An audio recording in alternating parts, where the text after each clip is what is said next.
If you've ever worked in a toxic workplace, had a bad employer, or a terrible manager, the last thing you want is to land your next ideal job in another bad work environment, right? In this video, I'm going to teach you warning signs of a bad employer with 5 red flags to look out for in your next interview. And I'll give you questions to ask to help spot a bad employer before being hired.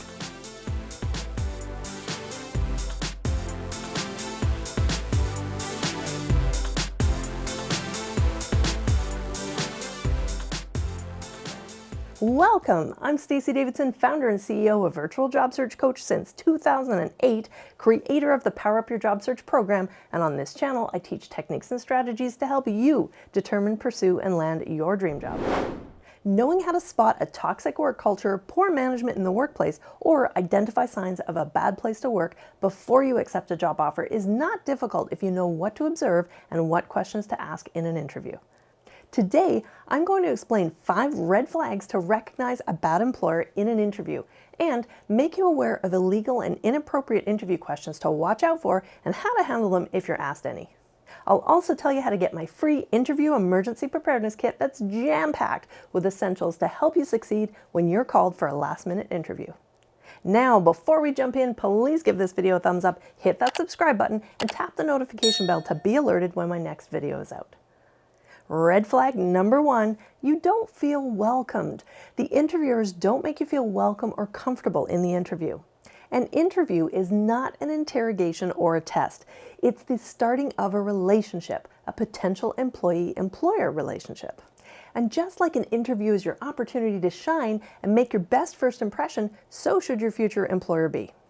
So if the interviewers don't seem excited to meet you or make you feel welcomed in the interview, if your first impression of them is that they're discourteous, uninterested, abrupt, or rude, imagine what their attitude will be like to work with them. This is an immediate sign of a bad employer. There are plenty of jobs and great employers out there, so keep on looking. Now, let me ask you, have you ever worked for a bad employer? Tell me in the comment section what you disliked the most. Red flag number 2, they ask inappropriate or illegal questions. In most countries, it's illegal to ask questions that can be considered discriminatory, such as questions around your age, race, religion, marital status, family status, health, disability, sexual orientation, or country of origin. If an employer asks you questions about any of these subjects, these are illegal interview questions, and that is an immediate red flag that they're unprofessional, they're ignorant of employment laws and human rights laws, and they obviously don't have a qualified HR professional on staff. This is a giant clue of poor leadership and a potentially toxic work culture. Now, I don't want to broad brush all employers who ask inappropriate questions as bad. Certified HR professionals are trained to know what is appropriate and what are legal hiring practices. But there are small businesses and startup companies that may not have an HR professional on staff. And although ignorance is not an excuse for inappropriate conduct, the hiring manager may be unaware of employment laws and what is considered discriminatory. I know of many situations where a hiring manager asks a question like, "So, where are you from?" or "So, do you have any children?" as a form of an ice-breaking question while escorting someone into an interview room, for example, or in a casual conversational style interview, not intending to be offensive or discriminatory. If you're in a hiring manager's office, for example, and you see numerous photos of them and their kids, then they may just be looking for a commonality to start a conversation on friendly footing. However, on the flip side of that, an employer may ask if you have children because they're concerned about how often you may call in sick to work because your children are sick. Or you may want to change your work hours to accommodate your children's extracurricular activities. Or they're worried that you may go on maternity or paternity leave in the near future. Then these are discriminatory. If you're faced with this type of situation, you have 2 choices. If you don't feel the question is discriminatory and are comfortable to answer it, then that's your choice to answer. However, if you do not feel comfortable or recognize that it's an inappropriate or illegal question, you can answer by saying something like this. How does my origin affect my ability to do this job? Or how does my family status affect my ability to do this job? And you can ask this type of question for any of the illegal questions. How does my, and then fill in the blank, affect my ability to do this job? So, how does my age, sexual orientation, marital status affect my ability to do this job? And so on. You get the idea? Now, if the person responds with, oh, it doesn't, I was just trying to make small talk, well, then that's for you to decide if you think they're being genuine or not.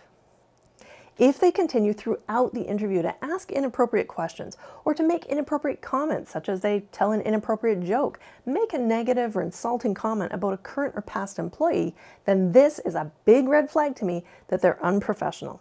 And if they're ignorant of good hiring practices, then what other laws don't they follow in how they treat their employees once hired? So I would be very cautious in these situations.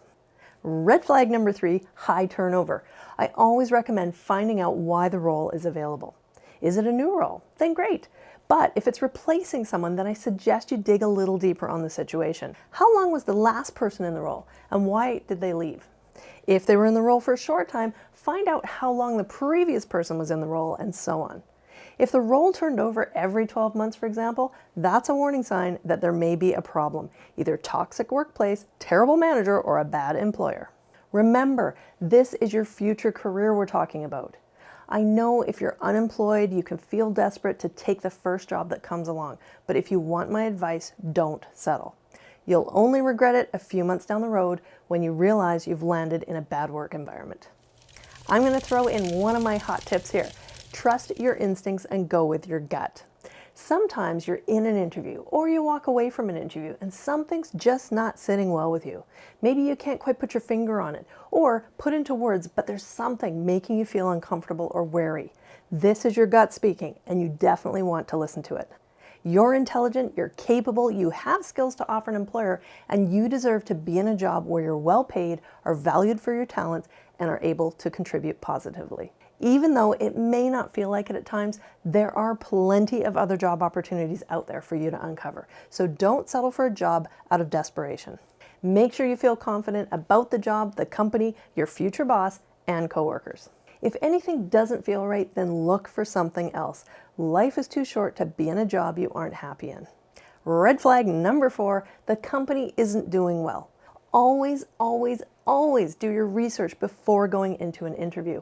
If there is one piece of job search advice you take from this video, then I want you to always be thorough in your research of a company before you go for your interview.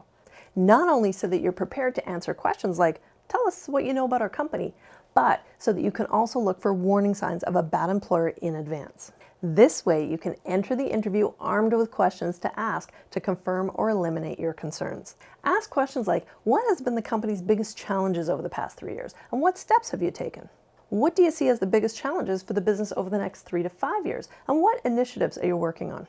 If you aren't feeling confident with the responses given, then that's another red flag. I've had countless clients accept a job offer without doing research and asking the right questions in their interviews, only to find themselves without a job again 6 months later when their new employer goes bankrupt. Just because a company has a fancy logo, nice office, and is hiring doesn't mean they're doing well financially, so always do your research.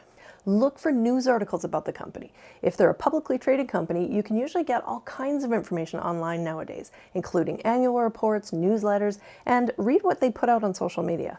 Also, see what current and past employees say about the company on websites like Glassdoor, Vault, Indeed, and Career Bliss. Now, please keep in mind that it's human nature to complain more than to praise. So, just because you see a few bad reviews from past employees doesn't mean the company is necessarily a bad employer. Take into account the nature of the complaints and the time frame on when they were posted. If they're 2 years old, the company may have made a lot of changes since then to improve their company culture. Red flag number 5, the job and posting don't match. I wasn't actually going to mention this one, but then, wouldn't you know it, I had a client just recently who had this exact situation happen, and it's not the first time I've heard this.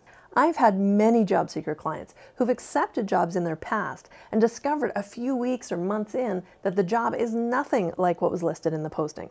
Always ask the employer to describe what a typical day or week looks like in the job. If it differs from what was in the posting, that's an immediate red flag. So my advice is to ask questions about the job, the expectations of the person in the role, confirm what it is the employer truly needs and wants, and what do they envision as someone achieving success in the role. As I mentioned in red flag number 3, find out if there's been high turnover and why the previous person or persons left. There are situations where an employer doesn't really know what they want. They just know they have work that needs to get done and they're desperate to get a body in a seat to get it done without really clarifying the scope of the role. If you don't know what you're truly walking into expectation-wise, you're potentially being set up to fail. Before I give you my final hot tip, I just want to remind you, if you like what you've learned in this video so far, please give it a thumbs up. This helps me know what subjects to put more videos out about in the future. And remember, if you've worked for a bad employer, tell me in the comment section what you dislike the most. Okay, now here's my final hot tip for this video. Never, ever accept a job if you haven't met your direct supervisor. Believe it or not, there are companies that hire people for roles without having you actually meet your direct supervisor.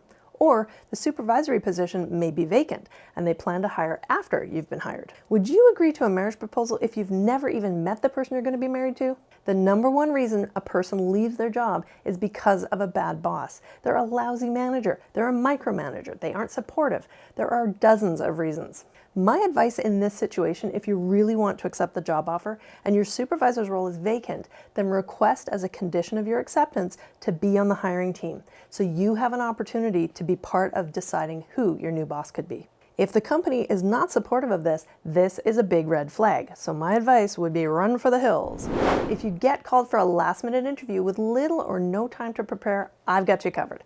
Watch my video, How to Prepare for a Last-Minute Interview, and there's a link in the description box where you can download my free interview emergency preparedness kit that I know you will find helpful if you have less than 48 hours to prepare, and I've included some great questions to choose from to ask in your interview.